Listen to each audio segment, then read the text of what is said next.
बहुचर्चित रावेर लोकसभा मतदारसंघात खडसे विरुद्ध खडसे लढत होणार नसल्याचं स्पष्ट झालंय।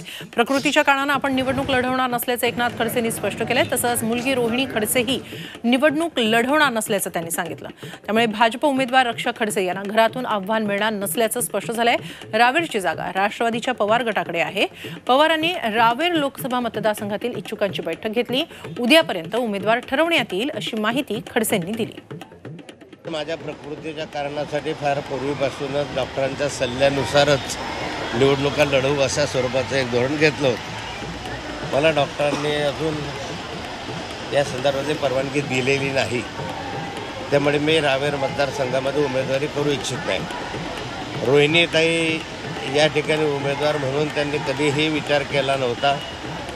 त्यांनी निव्वळ विधानसभा लढवायची या हेतूनच गेले 4-5 वर्षापासून काम करता आहे। त्यामुळे रोहिणीताई सुद्धा रावेर लोकसभा क्षेत्राच्या उमेदवार नाही।